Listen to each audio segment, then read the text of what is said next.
ওইটা কেন ওইটা বুঝলাম না, ওইখান থেকে এত দূর পর্যন্ত চলে আসলো, ওইখান থেকে কিন্তু এটা আসার কথা না, ওইটা কিন্তু ব্যারিকেড দিয়ে পানি মারলে কিন্তু চলে যায়। আগের থেকে ওরা কি করছে, ছোট্ট যখন শুরু হয়েছে তখন ছোটতে পারতো, কিন্তু ছোটরা এই বড় বানালো কিভাবে, কি কারণে?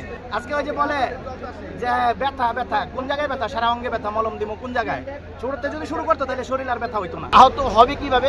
ফায়ার ব্রিগেড যদি ভিতরেই ঢুকে নাই, তারা আহত হওয়ার কোনো প্রশ্নই ওঠে না, যে তারা আগুন নিভে থেকে আহত হয়েছে। যারা কর্মী ছিল তার সাথে সাথে বেরিয়ে গেছে, কর্মীরা সব বেরিয়ে গেছে।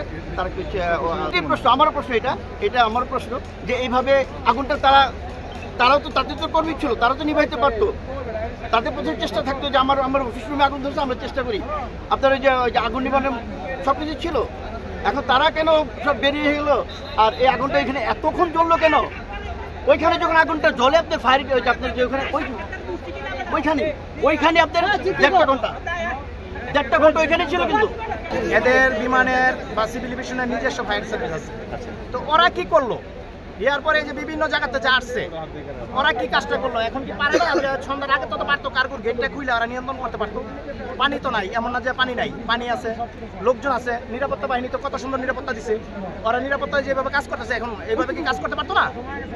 হ্যাঁ, আমরা যে কিছু হইলে প্রশাসনের দোষী বা অমুকের দোষী, কিন্তু এটা যে প্রশাসন তো কেন কোনো কাজ করতেছে, যা করতেছে সুন্দর নিরাপত্তা দিচ্ছে, লোকজন ওরা ফায়ার সার্ভিস, সরকারি লোকজন, প্রশাসন ওরা মিলে তো কাজ করতেছে। কেন আগের থেকে ওরা কি করছে? ছোট্ট যখন শুরু হয়েছে তখন ছোটতে পারতো, কিন্তু ছোটরা এই বড় বানালো কিভাবে, কি কারণে? আজকে যাদের কোটি কোটি টাকার মাল হারাইছে, যাদের সম্পদ হারাইছে, এরা বুঝবো। গার্মেন্টস, মেল ফ্যাক্টরি যখন বন্ধ হয়ে যাবো, আমার মতন নিরহ মানুষ যারা চাকরি করে, এরা বেতন দিব মালিকে। গার্মেন্টস বন্ধ, আমি মাল আনতে পারি না, বাইরে আমার মাল দিতে পারে না, তাহলে এটা কি সারা বাংলাদেশে কি সরকার বুঝবো বা প্রশাসন বুঝবো? এটা যার যার খিদা তার ব্যথা।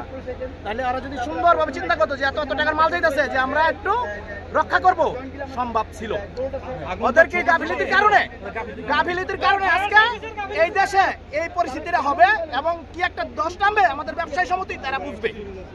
আমি তো সাধারণ মানুষ, আমার তো কিছু বলার নাই। আর আল্লাহ পাক সহায় থাকলে দেখেন এটা কি হয়।